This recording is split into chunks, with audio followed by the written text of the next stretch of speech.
प्रणाम यमदेव। प्रणाम करने वाले को आशीर्वाद देने की रीत है, किंतु मैं आपको क्या आशीर्वाद दूं हनुमान? सारे आशीर्वाद तो आपने प्राप्त कर लिए हैं। बस आशा करता हूं कि आप उन आशीर्वादों का अनुचित प्रयोग न करें। शक्ति होती ही इसलिए है जो समय पड़ने पर काम आए, और मेरी दृष्टि में मैंने कभी भी किसी निर्बल को नहीं सताया, किसी के साथ अन्याय नहीं किया, बस अपना धर्म निभाया, जो है मेरे प्रभु और उनके परिवार की रक्षा करना। यदि मेरे प्रभु और उनके परिवार पर कोई संकट आएगा तो फिर मुझे मेरी शक्तियों का प्रयोग करने का पूर्ण अधिकार है। यदि मेरी भक्ति आपको अपराध लगी है तो वो भी स्वीकार है मुझे। हनुमान, तुम स्वयं जानते हो, मैं या ये यमदूत तो क्या, तीनों लोक में ऐसा कोई भी नहीं तुम्हारा कोई अहित कर पाएगा। और जिन्होंने तुम्हें शक्तियां दी तो तुम उन्हीं के विरुद्ध खड़े हो जाओगे, तो ये तो कृतघ्नता होगी ना। तुम्हारी भक्ति उचित है, पर उसके लिए पूरी सृष्टि का संतुलन बिगाड़ देने का अधिकार तुम्हें कैसे मिल जाता है? देखिए यमदेव, मैं ठहरा वानर, मेरी सृष्टि तो बस मेरे प्रभु श्री राम ही हैं, और मैं हर मूल्य पर उनकी रक्षा करूंगा। आप यदि जानते हैं मेरी शक्ति, तो फिर मेरा आग्रह मानते क्यों नहीं? आप लौट जाइए। मैं ये नहीं चाहता कि मैं किसी का अनादर करूं। अयोध्या की सीमा छोड़कर बाकी पूरी पृथ्वी है आपके पास।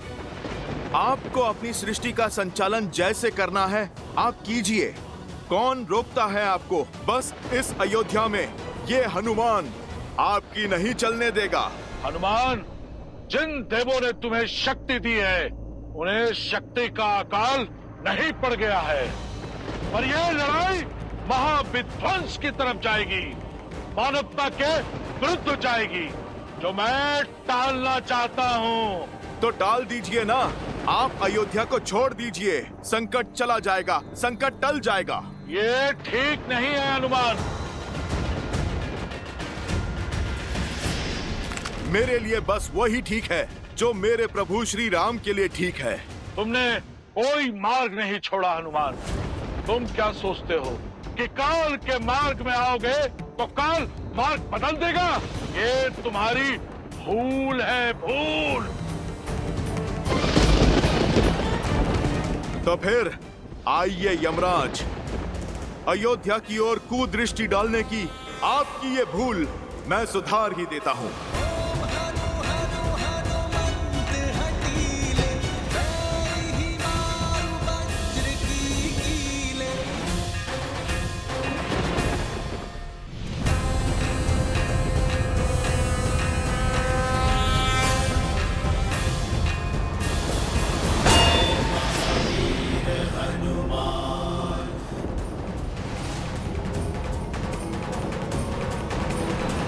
यमदेव, मेरे समक्ष प्रस्तुत हो तुरंत। ये मेरा ब्रह्मा का आदेश है।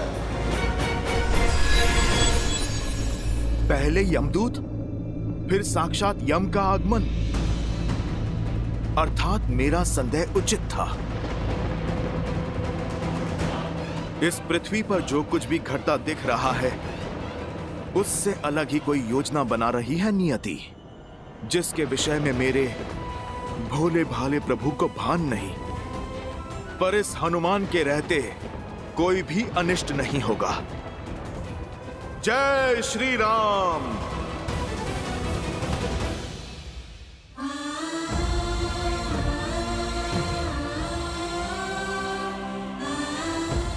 तो ये है वो राम के पुत्र जो धर्म की स्थापना करने के लिए मेरा सामना करने आए थे। देखो असुर वीरों, राम के इन वंशजों को कुंभकर्ण के पुत्र के समक्ष घुटने टेक दिए, इन्होंने माटी में सिमट गए हैं। लव, कुश, युद्ध भूमि में महत्वपूर्ण ये नहीं है कि कौन गिरा, महत्वपूर्ण ये है कि गिरकर फिर से कौन उठ पाया। तुम उन श्री राम के रक्त हो जिन्होंने 14 वर्ष वनवास के दुख भोग कर भी बिना किसी सैया के दशानन का सामना किया, जिन्होंने बिना कवच के हर प्रहार सहा। तुम टूट नहीं सकते, अधर्म के समक्ष झुक नहीं सकते पुत्र, क्योंकि यदि तुम टूटे तो श्री राम का राम राज्य का सपना टूटेगा।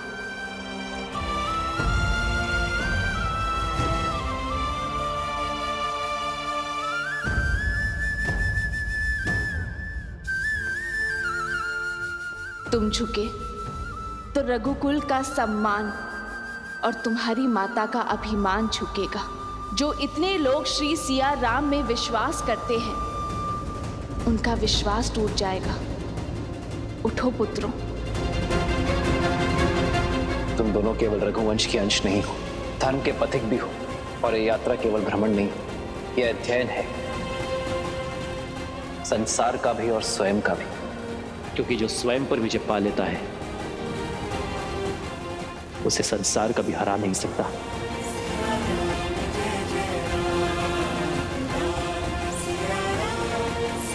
माता, माता,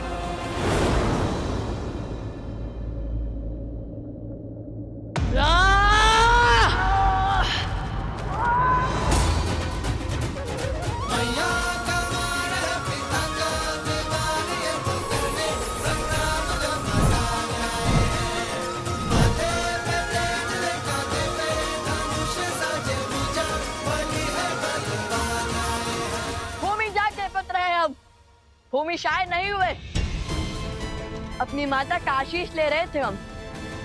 आओ तो मैं भूमि जाके पुत्रों की शक्ति दिखाए। अब ये युद्ध तुम्हारे अंत के साथ ही समाप्त होगा। पिता का मार्ग चुना तो अंत भी वैसा ही होगा।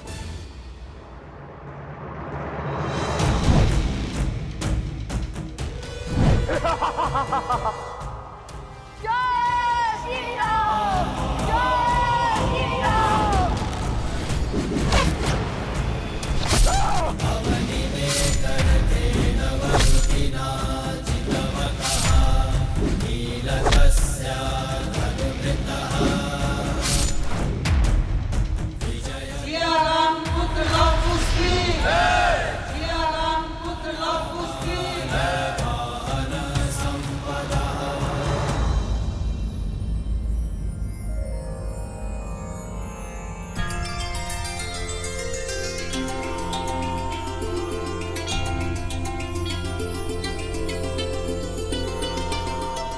तुम्हारा मार्ग और तुम्हारी सोच अवश्य अनुचित है, किंतु तुमने अपना पुत्र धर्म निभाया है, इसलिए तुम इस प्रणाम के पात्र हो।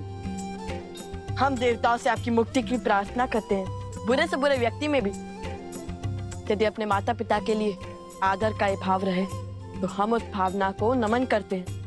आशा है कि तुम समझ गए होंगे कि प्रतिशोध की अग्नि स्वयं को ही स्वाहा कर देती है। समझ गया, और ये भी समझ गया कि कितना अभागा था मैं, जो रघुवंश की महानता नहीं समझ सका। आज समझ आया कि पिता का मान उसके बुरे कर्मों का अनुसरण करके नहीं, शुभ मार्ग पर चलकर और उन्हें भी शुभ मार्ग पर लाकर होता है। संतान हो तो लव कुश जैसी, राम नाम सत्य है। भज मन राम नाम सुखदाई। आर्यवर्त का भ्रमण तो संपूर्ण हो ही गया है कुछ। अब बस शीघ्र ही पिताश्री से भेंट करने की इच्छा है भैया। हनुमान से लड़कर कोई लाभ नहीं, इससे केवल समय ही व्यर्थ होगा। तो मार्ग क्या है परमपिता? महादेव अब केवल वही हैं जो हम सबको मार्ग दिखा सकते हैं। रामदेव, हम गए थे महादेव के पास, किंतु उन्होंने सारी बात श्री राम पर डाल दी है। अब श्री राम तो आपके प्रिय हनुमान जी की सौगंध से बंधे हैं। इसीलिए हमें अब महादेव के पास ही जाना होगा।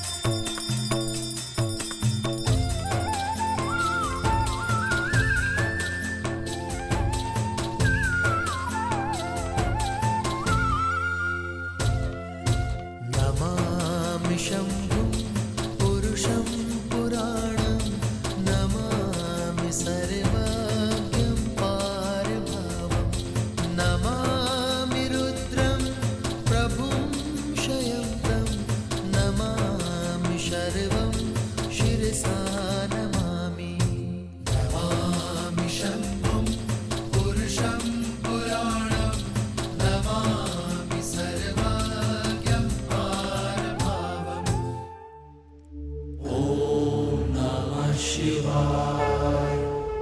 हर हर महादेव।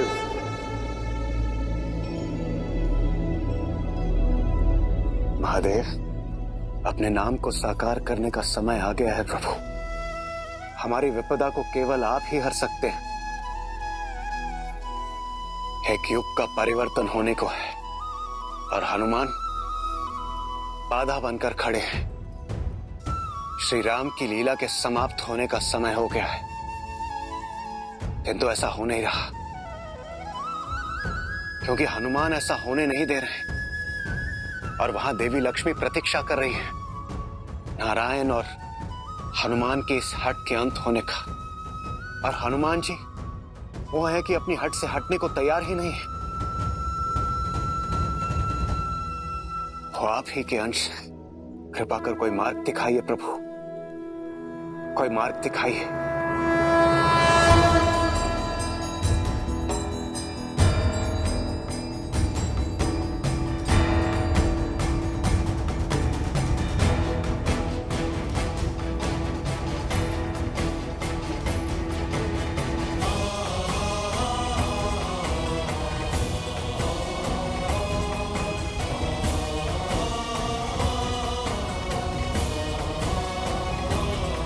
आदर्श और मर्यादा की है ये कथा महापावनम।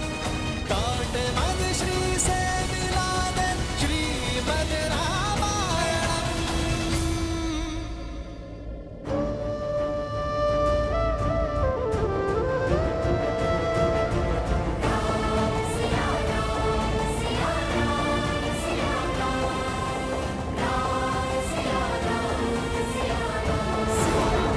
सीते,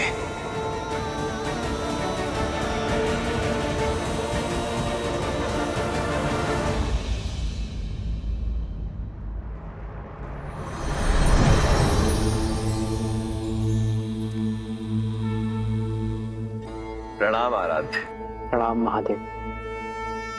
आप तो अंतर्यामी हैं, सब जानते हैं, परंतु फिर भी ऐसा कुछ है जिसे आपको स्मरण कराने के लिए मेरा यहां आना आवश्यक था। शेष की शैया सज्ज है, देवी लक्ष्मी भी प्रतीक्षा में है, परंतु केवल वही नहीं है जो नारायण की प्रतीक्षा कर रही है। एक नया युग आंखें फैलाए आपकी प्रतीक्षा कर रहा है। कई नए वचन, कई सीख, कई नए कालक्रम नारायण की अगली लीला की प्रतीक्षा में है। हे नारायण, ये ब्रह्मांड आपकी अगली लीला देखने के लिए सज्ज है, परंतु ऐसा हो नहीं पा रहा। मैं जानता हूं आप स्वयं हनुमान की प्रतिज्ञा से बद्ध हैं, परंतु कोई ना कोई मार्ग तो ढूंढना ही होगा ना, जिससे हनुमान की प्रतिज्ञा भी ना टूटे और सृष्टि का चक्र भी ना रुके। ये तो सर्वविदित है कि बल, छल, बुद्धि, युक्ति और ज्ञान विज्ञान से हनुमान को हरा पाना असंभव है। हनुमान यदि हारेंगे तो अपने श्री राम से। मैं आपका संकेत समझ रहा हूं आराध्य। एक नई कहानी एक नया युग, एक नया अवतार लेने का समय आ गया है। किंतु समस्या ये है कि इस बार बाधा कोई असुर या असुरी शक्ति नहीं, बाधा एक भक्त है। बाधा कोई छल या पाप नहीं, एक भक्त का असीम प्रेम है। महादेव, इस संसार में युगों युगों तक जब भी एक सच्चे भक्त का नाम लिया जाएगा, तब सर्वप्रथम हनुमान का नाम लिया जाएगा। जिस जिसके मन में मेरा नाम बसेगा, मेरा हनुमान उसकी रक्षा करने के लिए सच होगा। और जब जब राम का नाम लिया जाएगा, हनुमान का नाम स्वयं उसके साथ जुड़ जाएगा। राम नाम की 108 माला पूर्ण करने का पुण्य एक भक्त को केवल हनुमान का नाम लेके ही मिल जाएगा। किंतु समय आ गया है महादेव कि एक भक्त ये जाने कि भक्ति शरीर की नहीं, भाव की होती है। शरीर के मोह और बंधन से मुक्त होकर ही भक्ति का वास्तविक सोपान चढ़ा जाता है, और वही उसका उचित मार्ग है। आप निश्चिंत हो जाइए महादेव, हनुमान की बाधा शीघ्र ही दूर हो जाएगी।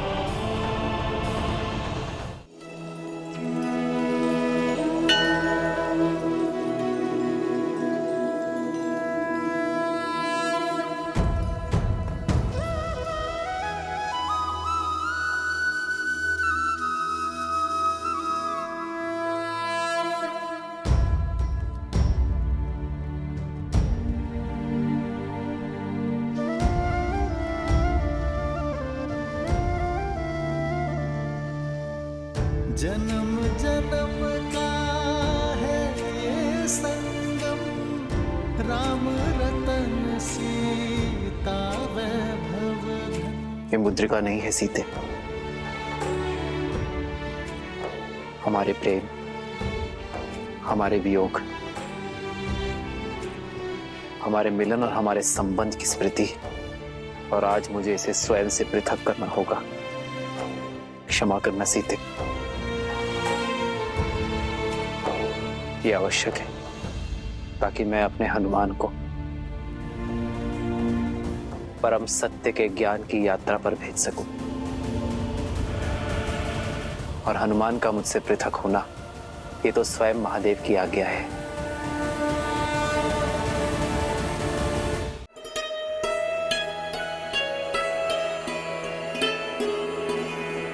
हनुमान। प्रभु, मैं अभी प्रस्तुत हुआ। जय श्री राम। श्री गुरु चरण सरोज रज,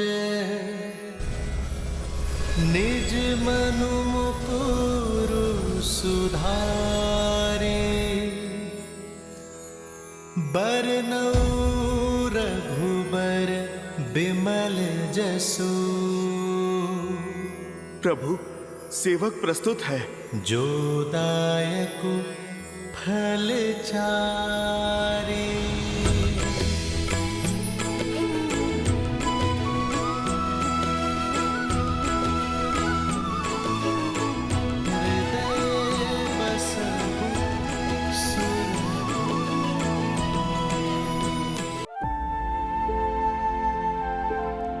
तुम मेरी इतनी चिंता क्यों करते हो हनुमान? प्रभु, आप तो संसार के भले की और सुख की चिंता करते हैं। आपकी चिंता करने वाला भी तो कोई होना चाहिए ना। अब तो माता सीता भी इस संसार में नहीं है, ना लवकुश आपके साथ है और ना ही लक्ष्मण भैया। प्रभु, तो फिर मेरा दायित्व और भी अधिक बढ़ जाता है। आपके संरक्षण में ये अयोध्या ही नहीं, समस्त पृथ्वी फले और फूले। उचित कहा तुमने हनुमान। कभी कभी हम किसी से इतना प्रेम करने लग जाते हैं कि उस प्रेम को निभाते निभाते सारी मर्यादाएं, सभी नीतियों को अनदेखा कर देते हैं।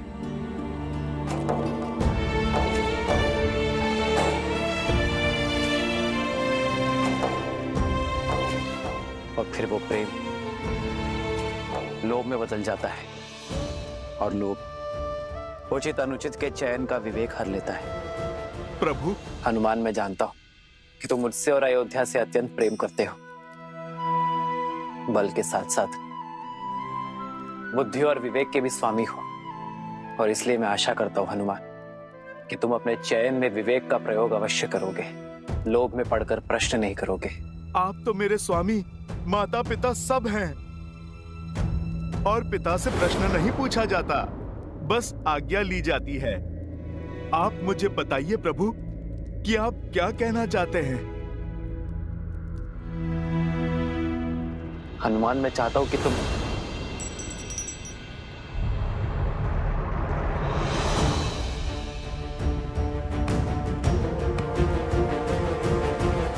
ये बातों बातों में कैसे छिटक गई मेरे हाथ से। ये मुद्रिका स्मरण है हनुमान, ये मुद्रिका सीता की स्मृति है, वो अंतिम प्रतीक जो इस गर्त में चली गई। प्रभु, आप चिंतित ना हो, मैं बस अभी इस मुद्रिका को ढूंढ कर लाता हूं। रहने दो हनुमान, ये इतनी छोटी सी दरार है, ना जाने भूमि में कितनी गहरी गई होगी। तुम्हें मुद्रिका ढूंढने में कष्ट होगा। प्रभु, ये मुद्रिका आपका संतोष है और मेरी माता का स्मृति चिन्ह है। जो वस्तु आपसे और माता सीता से जुड़ी हो, वो हर वस्तु इस हनुमान के प्राणों से भी अधिक मूल्यवान है। प्रभु, मैं अपने माता पिता को जोड़ने वाली रेखा को भला अधूरा कैसे छोड़ दूं? ये मुद्रिका धरा में चाहे जहां हो या अंतरिक्ष के किसी भी कोने में क्यों ना हो, मैं उस मुद्रिका को खोजकर आपको सौंपूंगा। जय सिया राम।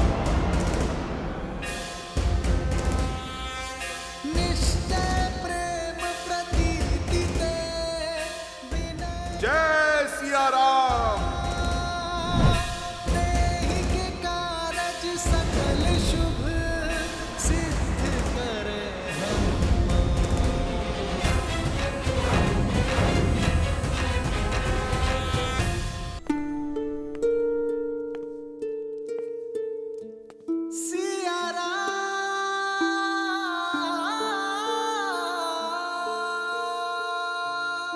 मुझे क्षमा कर देना सीते, राम ने कभी छल नहीं किया, किसी शत्रु को भटकाकर कभी प्रहार नहीं किया, किसी के साथ कोई खेल नहीं खेला, किंतु आज अपने ही प्रिय भक्त के साथ, जिसे मैं भरत के समान भाई मानता हूं, उस हनुमान के साथ ये खेल खेलना पड़ा मुझे, ताकि उसे अपने से पृथक कर सकूं। यदि मैं ऐसा ना करता तो सृष्टि का चक्र रुक जाता सीते। आशा करता हूं सीते कि लौटकर मेरे हनुमान को जब इस खेल का सत्य ज्ञात हो, तब वो मेरा मंतव्य और मेरे भावनाओं की शुद्धता को समझ सके, उस बड़े लक्ष्य को समझ सके जिसके लिए मैंने ये कदम आगे बढ़ाए।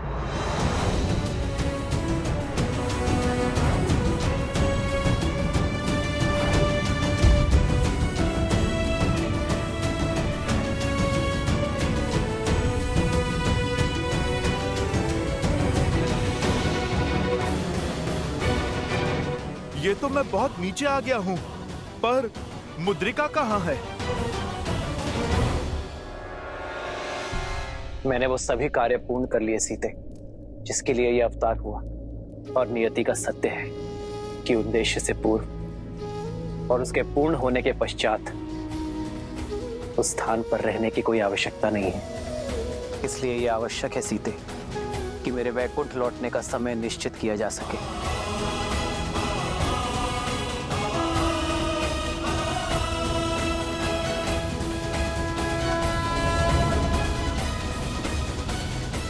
सत्य कहा नारायण ने, नारायण के लौटने के लिए वैकुंठ में पुनः शुभ आगमन के लिए दिशा दिवस नक्षत्र मुहूर्त श्रेष्ठ है वो 3 दिन बाद का है। आज से 3 दिवस के पश्चात आप अयोध्या में प्रवेश करेंगे यमदेव, और नारायण श्री राम अवतार पूर्ण करके वैकुंठ लौटेंगे। योजना तो अच्छी है ब्रह्मदेव, परंतु यदि हनुमान 3 दिन से पहले पाताल लोक से श्री राम की मुद्रिका लेके अयोध्या पहुंच गए तो हर मंगल मुहूर्त अमंगल हो सकता है।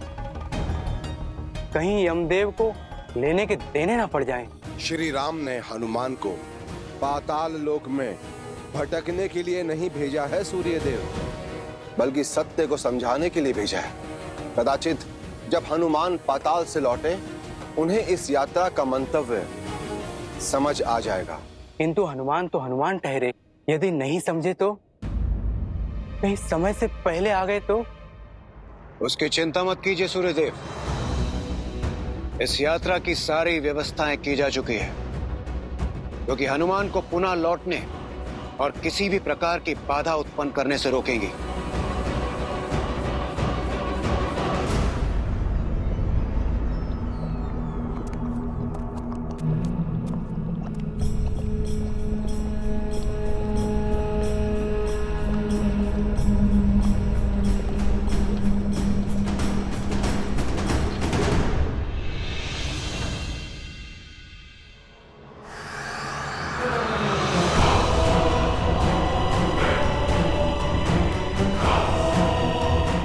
हमें तो भोजन मिल गया। आओ मिलकर खाते हैं।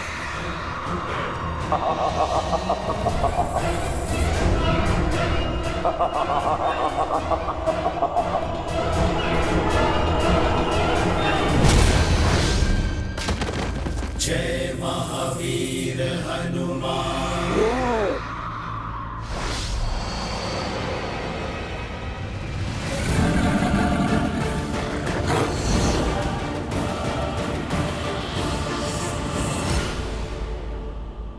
जय सिया राम।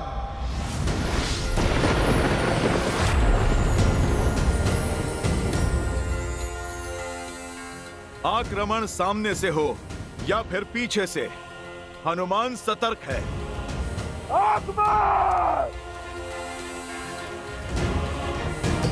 बजरंग बली हनुमान, जय जय महाबली हनुमान। बताओ मेरे प्रभु की मुद्रिका कहां है? स्वर्ण मुद्रिका थी वो, चमकती हुई। बोल, देखा तूने?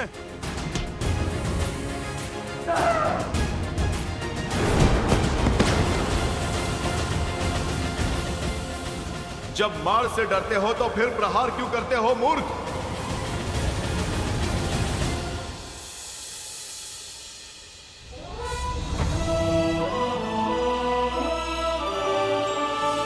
अयोध्या कुमार लोकुश की, अयोध्या कुमार लोकुश की, रघुनंदन सीता पुत्र लोकुश की, रघुनंदन सीता पुत्र लोकुश की। कुछ अनुभव किया कोई? सबके मुख पर एक मुस्कान है, किंतु आंखों में विचित्र सी हताशा भी। मुझे तो नहीं दिखता, बस उत्सुक हूँ शीघ्र पिताश्री से मिलने के लिए। अंततः कुछ समय मिलेगा उनके साथ बिताने को। उनके साथ बैठकर ढेर सारा राजभोग खाऊंगा दादी श्री के हाथ से। कुछ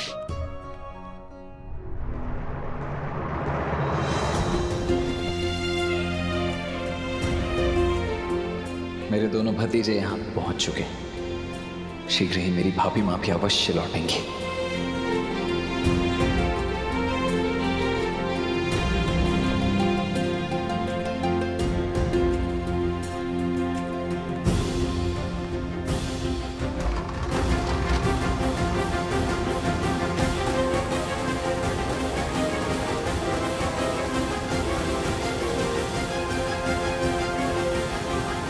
भैया, भैया, भैया,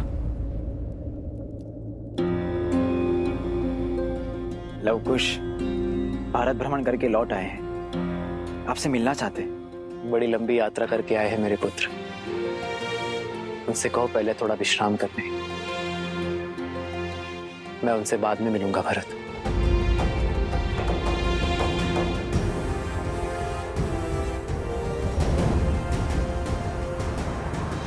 काकाश्री, प्रणाम बड़े प्रणाम काकाश्री। आयुष्मान भव पुत्रों।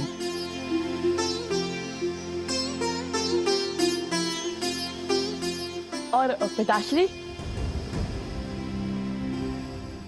भैया शीघ्र तुम दोनों से मिलेंगे।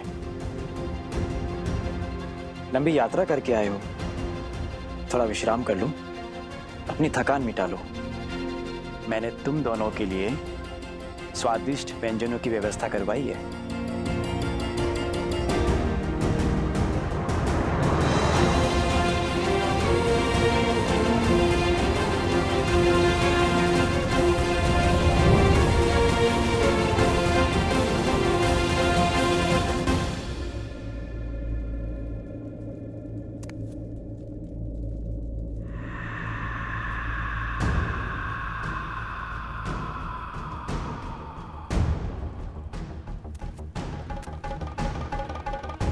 कहां लुप्त हो गई प्रभु की मुद्रिका?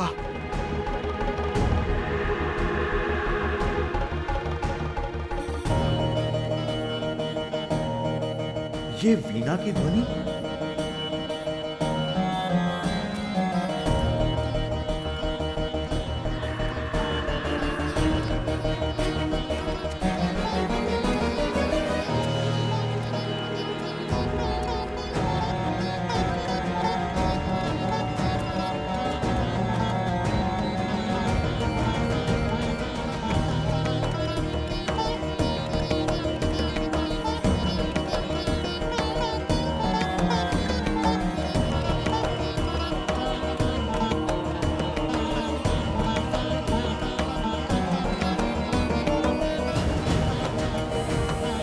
जय सिया राम महाराज महाबली।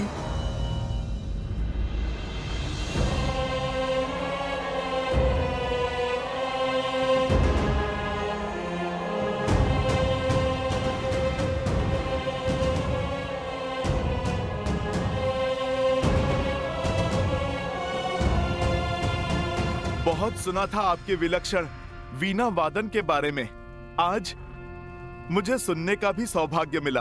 मेरी अनुमति के बिना मेरे राज्य में प्रवेश किया है तुमने, परिचय दो अपना। महाबली, मेरा परिचय तो आपने सुना ही होगा। धर्म के स्थापक प्रभु श्री राम का सेवक, उनका दास हनुमान हूं मैं। नियति संकट में है महाबली, जितना हो सके तुम्हें उतना समय व्यतीत करवाना होगा। ये मेरा सौभाग्य है कि आज स्वयं वीर बजरंग बली हनुमान मेरे लोक में पधारे हैं। ये तो विशेष दिन है। आपकी संगीत साधना में बाधा डालने के लिए मैं क्षमा चाहता हूं महाराज, किंतु एक आवश्यक कार्य आन पड़ा है। सबका संकट हरने वाले संकट मोचन हनुमान को आज मेरी आवश्यकता आ पड़ी, ये कैसे हो सकता है? आप सच में हनुमान ही है ना? कभी कभी सूर्य के आकाश में प्रज्वलित होते हुए भी धरती पर अंधेरा छा जाता है जब राहु उन पर ग्रहण लगाता है। बस आप समझ लीजिए, मैं भी उसी भांति एक दुविधा में फंसा हूँ। क्या है कि एक स्वर्ण मुद्रिका यहाँ कदाचित आपके लोक में आ गई है, जो मेरे प्रभु की और माता सीता की अंतिम स्मृति चिन्ह है। आप कृपा करके उसे ढूंढने में मेरी सहायता कर दीजिए। आदेश करे ब्रह्मदेव। नियति संकट में है महाबली, जिसके हल में तुम्हारी सहायता चाहिए। शीघ्र ही हनुमान कुछ ढूंढते हुए तुम्हारे लोक आएंगे। जितना हो सके तुम्हें उतना समय व्यतीत करवाना होगा, क्योंकि समय ही एक ऐसा तत्व है जो कठिन से कठिन परीक्षा ले सकता है। तुम्हें हनुमान को पाताल लोक में उलझाए रखना होगा, और हां, इस प्रकार कि उन्हें तनिक भी संदेह ना हो। महाबली, आप कहां खो गए? आप कुछ बताइए ना, क्या आप जानते हैं उस मुद्रिका के विषय में? युग भर पहले एक भूल हुई थी मुझसे। एक अपात्र को सहायता का वचन दिया था मैंने, और बदले में उसने मुझसे तीनों लोग छीन लिए।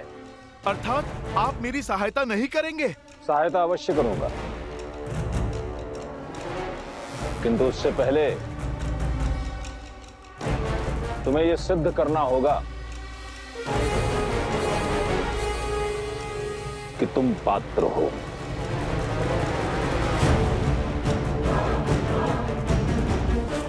भैया, हम इतने माह पश्चात बाद लौटे हैं और पिताश्री ने हमारा स्वागत नहीं किया। क्यों बाद में मिलना चाहते हैं वो?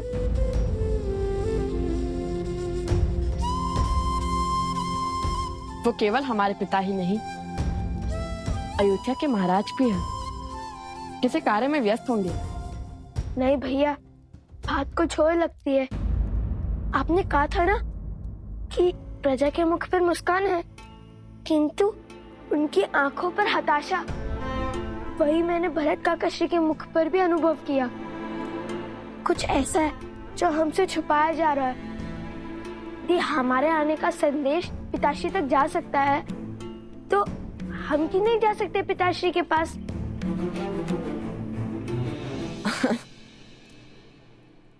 जब तुम्हें भूख लगती है तब तुम कुछ अधिक ही सोचते हो। चलो दादीश्री से मिल लेते हैं। राज भोग तुम्हारी प्रतीक्षा कर रहा होगा।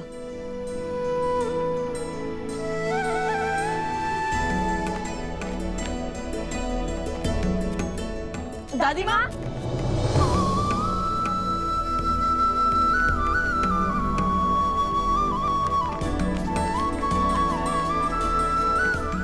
हम लौट आए दादी माँ।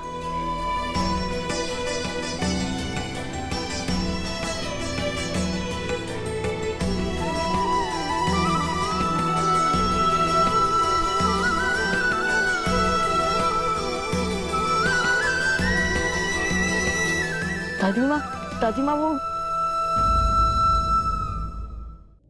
आप दोनों की आंखों में आंसू। आप दोनों रो क्यों रही है? क्या हुआ? वो पुत्र सही समय पर लौटे हो पुत्र। उत्तरदायित्व संभालने का समय आ गया है अब तुम्हारा। उत्तरदायित्व? क्या कह रही हैं आप? मैं समझा नहीं। तुम्हारे पिता राम ने देह त्यागने का निर्णय लिया है।